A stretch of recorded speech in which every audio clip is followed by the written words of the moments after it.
it's Nathan here at Frostfour, and we are going to be playing FTL, or Faster Than Light, today. And it's really strange for me with Fraps, because actually, we're going to hold right here, because I actually know that the audio on this game is actually pretty loud, so it might even be louder than me. So we're going to actually knock that sound volume down. In fact, sound's not too bad, it's the music. So there we are, I think that should be a lot better. Right, and Faster Than Light is, well, everybody describes it as a roguelike game. I'm not sure what that means. I could have looked that up, but no, there's no need for that. I'm not sure to go through the tutorial, guys. I don't think we will. I think we're just going to hit new game. Right, here we are. So, I currently only have 2 of 9 ships, which one of them will, if we die, we'll play as this one next. But it's not a very good ship at all, in my opinion. Prove me wrong. I don't know. This music's still pretty loud. I'm going to sort this out. But we're going to be playing this as part series. We're going to be using the first ship just so you get the general idea of the first game. You can unlock different layouts for the rooms in the ship. Like, if you look, there's different rooms in the ship, but we'll get into that later. Just like any micromanagement game, we're actually going to play it easy, by the way, because it's insanely hard on normal. It's more like normal and hard than easy and normal. And like any micromanagement, we're going to name our characters. This one's going to be called, I'm not going to name any after me. I'm going to name this one after Nathan. There you go. If you're watching this, you're welcome. You can be that guy. In fact, screw it, you can all be named after people I know. So there you go, that's Daniel. Wait, no, he's not a girl. Right, there we go. Oh gosh. Right, yeah. It's like Steven's turned into a Jacob there. You know what I mean, Jacob. Right. So here's our crew. We start off with 3 crew. You actually get an alien crew if you choose different ships. That's the ship without the rooms. These are the weapons that we're starting with, and we actually don't start with any drones and don't have the ability to get drones on this first ship. Which is good because drones really are not all that good in my opinion. They just complement slightly. When you've maxed everything out, drones are just decent. Right, so there's a lot, pretty much, it goes between traveling between locations and then text-based encounters which can lead to combat or just giving you things. So it's mainly based around combat and exploration and these text-based scenarios. Like right now, this is the story for anyone. Anyway, the data you carry is vital to the remaining Federation fleet. You'll need supplies for the journey, so make sure to explore each sector before moving on to the next. But get to the exit before the pursuing Rebel fleet can catch up.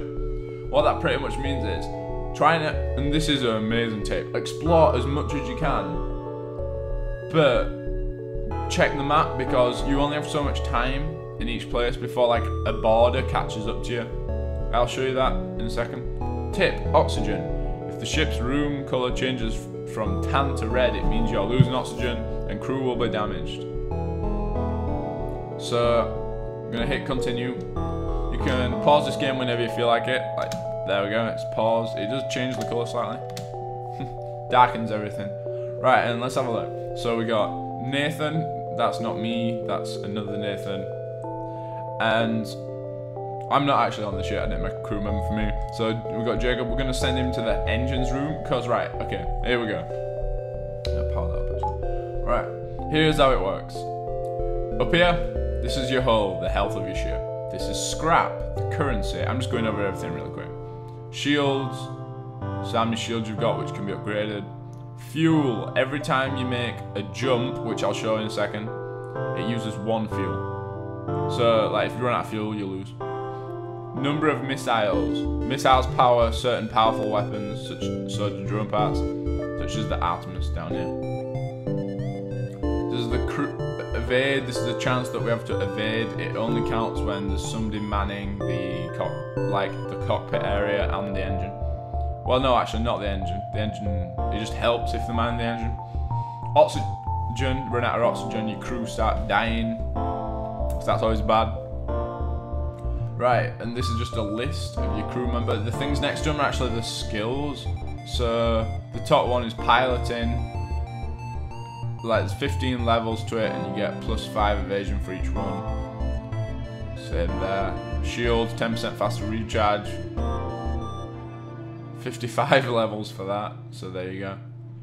65, 18, and 8. I wondered why certain things took longer. I never knew that they had like separate actual levels. So the most levels are actually in weapons. Right, so everybody starts with no skills and no special traits whatsoever. Like some aliens are like,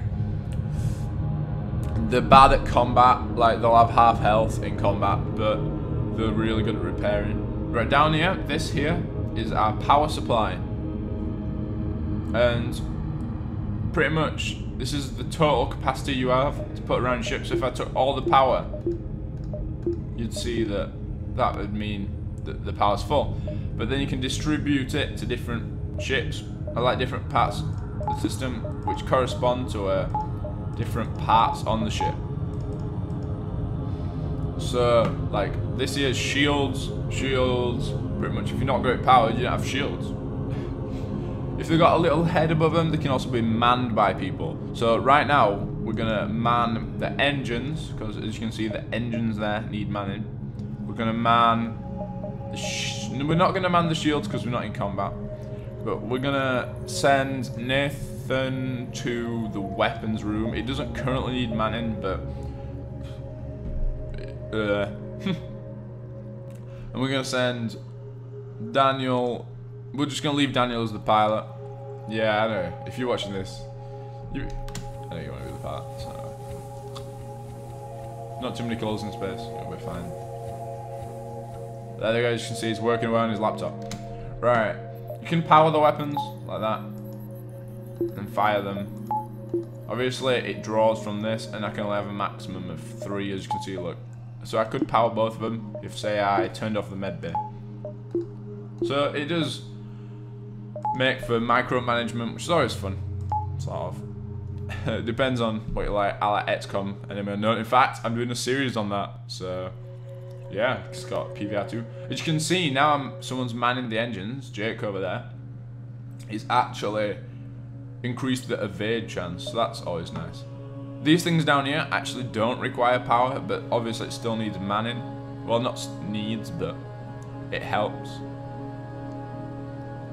In fact, no, it does need manning. Right, okay. As you can see, if I go over these, I'll show you where they are in the ship in yellow. Shields the ship. Engines provides dodge, like higher dodge chance. Oxygen replenishes the oxygen supply. Like if I were to vent some oxygen out of these doors, because you can just open doors like this. I'm just gonna vent this room out. Oh, I have to unpause the game. Right, there we are. You can see the oxygen supply went down, 94%. Then it'll slowly recharge in the room. Doors, that's pretty much what it's also saying is if this room gets destroyed, you'll lose the function of controlling your doors. If this gets destroyed, sensors won't work. If this gets destroyed, you won't be able to pilot, and then your crew has to repair it. So without further ado, we're going to do our first jump. And we're gonna go, the general idea is to get to the exit, but you want to get as many points here as you can, really, depending on how much fuel you got. So we're actually going to try and go this way and like zigzag through. Right, so as you can see, we now have a sort of hire the mercenary to scout the sector. Right, we have a scenario when we enter a new sector. So here we are. I had this one before, so it's every world you like make is randomly generated, which is brilliant. Mercenaries are swarming the galaxy now, knowing that their less than legal services are in demand during this period of unrest. One is waiting at this beacon and hails you. Hire the mercenary to delay the rebels. Right, so rebels are chasing us. Now you know. As we travel, they get closer and closer, so we can't just infinitely keep traveling around and buying things from the shop, for example. Hire the mercenary to scout the sector. It'll give us recon. But we're gonna kill the mercenary because we're not very nice. In fact, it is tempting to hire him to delay the rebels. That'd be quite good. Yeah, I think we're gonna go for that. Yeah. Right, that's gonna buy us some more time. Which is great, really. We're not gonna worry too much about fuel up here. We will lose it if we explore thoroughly, but we'll also have more money. Right, here's another scenario. You detect two ships, one chasing the other. Scanners show the pursuer is a pirate. Should we aid the civilian ship or stay out of it? I'm gonna aid the civilian ship because I want to gain something. You power up your weapons and engage the pirate ship. Right, as you can see here, we currently can't see the crew or anything because we have to upgrade sensors for that. But we can see generally where their systems are. You can see that they've got shields, so much hull. They've got currently unpowered weapon systems. So we're gonna fire missile. Right, this is my tactics. Missiles pierce shields, burst lasers done.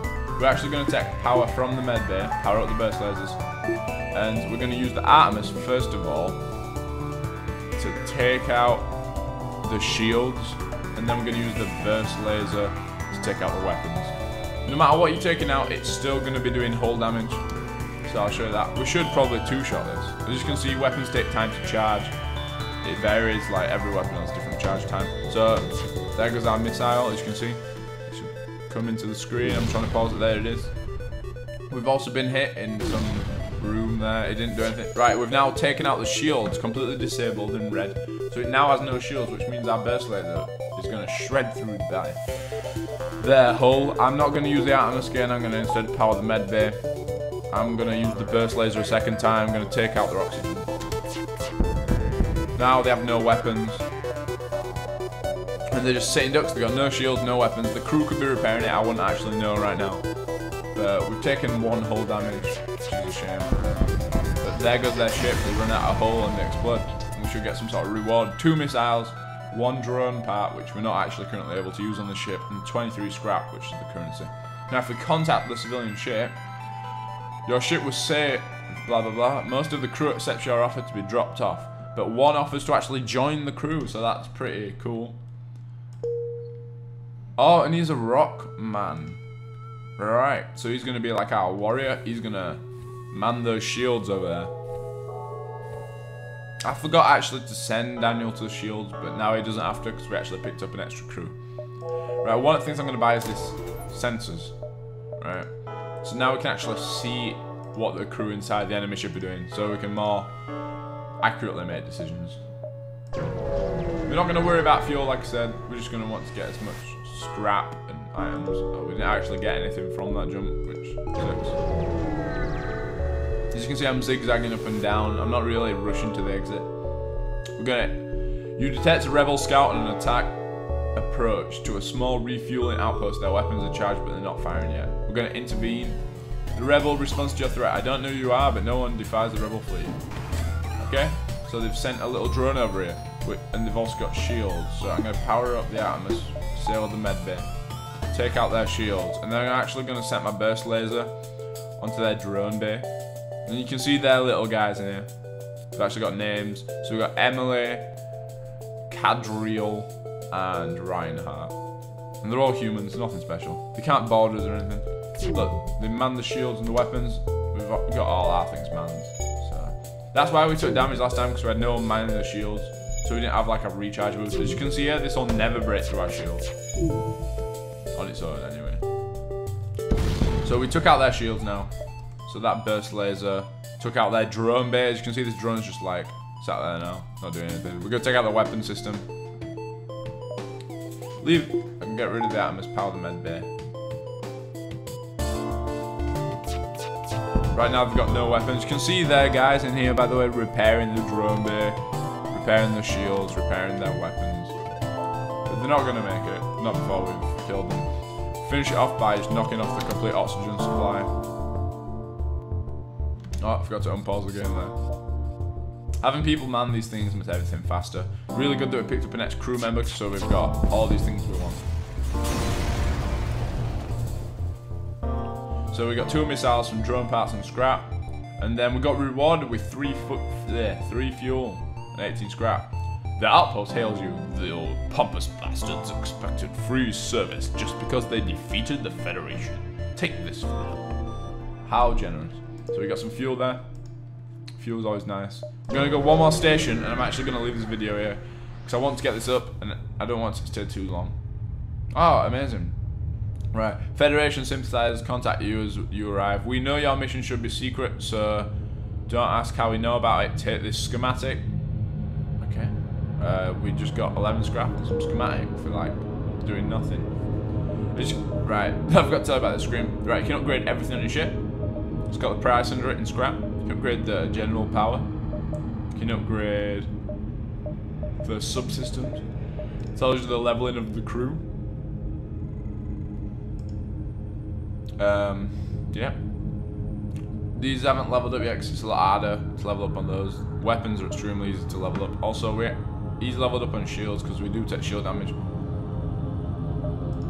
Equipment. Hey, we've got system repair drones, but we can't equip these because we don't have the capacity to store drones. So we're gonna have one more jump since that one, like, really uneventful.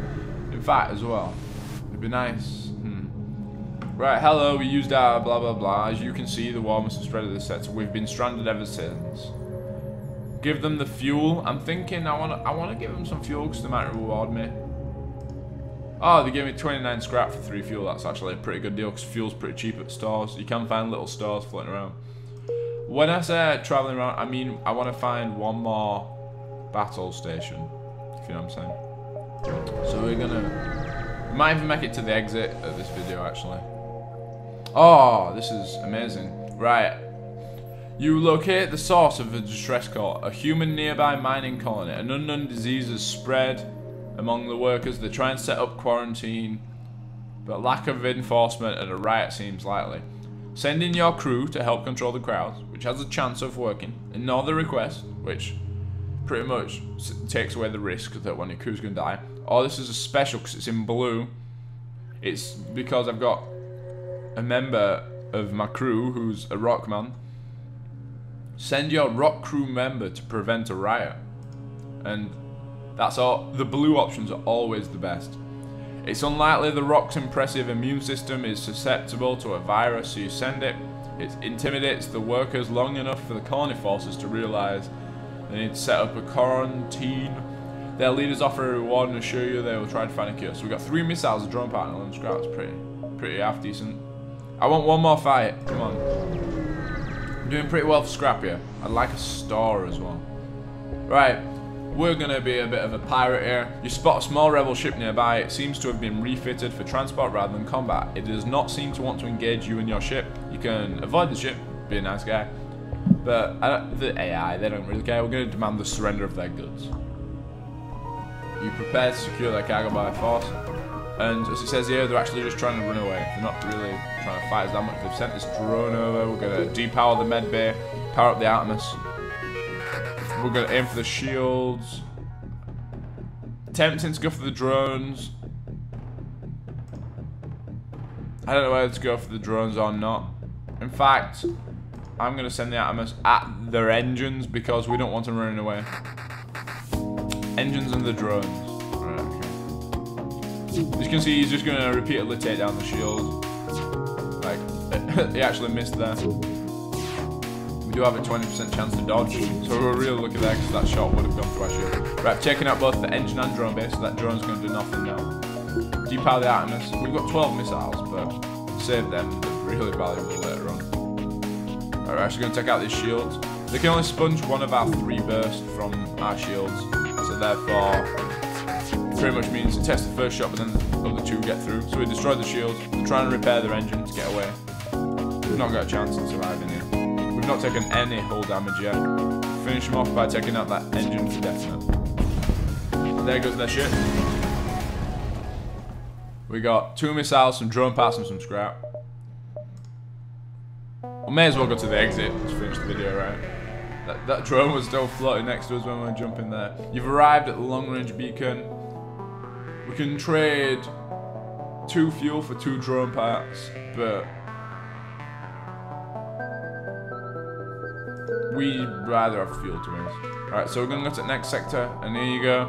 We choose either the NG-controlled sector or the Uncharted Nebula. Right, you got to look ahead of time here, because as you can see, these connections lead on to different sectors. And if we go for the NG control sector first, we're gonna have to go NG hostile to, look, if you look, like we'd go there and then we'd have a choice between 2 hostiles, so we'd have to go hostile, but then we could take that path and go down there. The green ones would tend to be the easiest, but the purple's really good as well.